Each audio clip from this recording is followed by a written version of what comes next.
What's going on YouTube? If you guys have seen my videos before, you're very familiar with this tank. This is my tank. It's a 75-gallon bow front, lots of light on it, CO2 injected, it's got a pH probe, it's all on timers, it's all automated, high light, high maintenance, awesome, love it.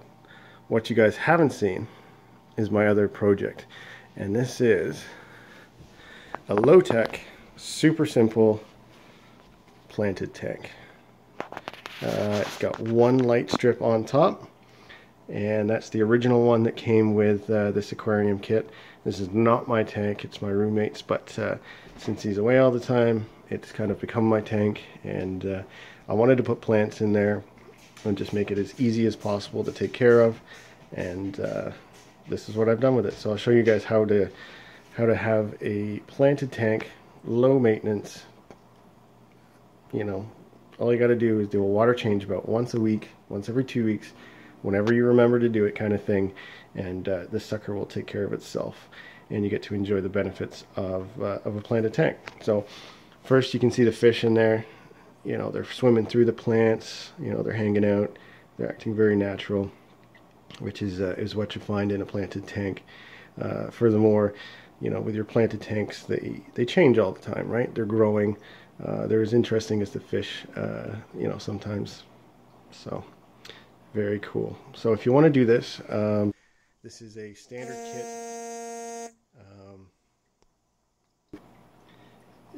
Like I said, the light comes with the kit. The only thing I've replaced is the glass top. I don't have an open top like mine, just so it keeps the water in, it doesn't evaporate. Again, just adding to how simple it is to take care. I don't have to really top it off. On the back, you have got a aqua clear hang on the back filter type. Again, this is what came with the aquarium. The only thing I've done here is the carbon bag has come out, the ammonia bag has come out, and I've replaced it with these. These are these little Eheim bio balls or noodles or whatever you want to call them. They come in a plastic bag, so you put it into this sort of mesh sock bag, and the filters, I would say 2/3 full of those. The sponge filters on the bottom, which is what would be normal. But these things, they just give it a lot of surface area, and this is a way to add a ton of bacteria, healthy, beneficial bacteria, to break down your nitrates and your ammonia in the tank. So I've kind of beefed that up because it's not a canister style like I like, but next best thing. Turns over a lot of water, really keeps the water clean and polished, and is cheap, right? This is something that most aquariums are going to have. The only thing I didn't mention about the light is it's a power glow. It gives a nice color to it. There's a life glow, which is, I think, you know, what Hagen recommends for plants. I don't like it. It gives like a very yellowy color. So power glow is quite powerful. I can't remember the Kelvin on it, but it is called a power glow, and it just gives the fish a nice color, and the reds, the blues, and the plants also seem to do okay with it. Again, adding to the simplicity of it, Eheim feeder. My roommate put this on at my recommendation. I have it on mine. Behind there is a timer, so the lights are on timers. I believe it gets about 8 hours a day, and now you can vary that depending on the state of your tank. And you can just tell if you got too much light. If you're starting to get algae all the time, well, cut it back a bit. If you get no algae, crank it up a bit. You'll find a happy medium at some point. It takes a little bit of playing around with, but there you go. It's on a timer. Now, in terms of the plants, one thing I did get him to do is obviously pull out all of the plastic plants. God, who wants plastic plants in an aquarium? But the only thing I kept was the lava rock and the gravel.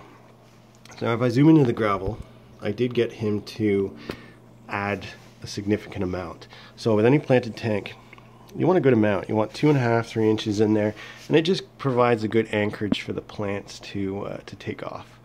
Now, in terms of plants, These are all the ones that you may have noticed that are in my tank.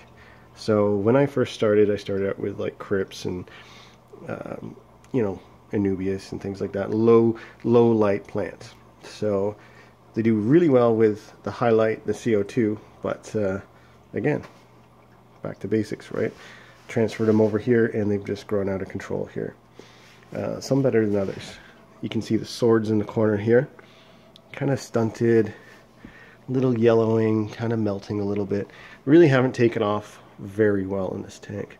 I'm sure if I added some carbon to the tank, liquid carbon, it would do a little bit better, but I just don't want to. It's an expense, and it's not the idea for this tank. Nubius are doing great at the front. You can see new growth here. I don't have algae too bad on any of the really old ones, and it flowered last week actually, so that tells me that it's enjoying its environment. Got the I believe this is Wendy up here. If you look at it, it's the right color. It's that deep browny color with the rich red underneath, so that's doing really well. The Guami seem to love it. Java moss at the back, or not moss, Java fern. I mean, that stuff is just bomb-proof, right? If everything else dies in the tank, that stuff will live on. It's just a very hardy, low-light plant. And then I don't know what we call this. That's from my other tank as well. The gravel is sort of a medium size. With my tank, I went with like a finer stuff, so it really anchors the plants. But there you go. You can do it with that cheap pet store stuff. You just need the depth. That's the key there. So there you guys have it. Cheap, easy, low light planted tank. I really don't do a whole lot of water changes on it. It just looks after itself. Even when I vacuum the gravel, the plants seem to be really looking after that for me as well. So the Guamis love it. There's a Plecostomus in there as well. But yeah, there you go. Something different for you guys. So if you guys are thinking about doing a low light tank, go for it. You can do it, no problem. Just takes a little bit of patience, and away you go. So there you are.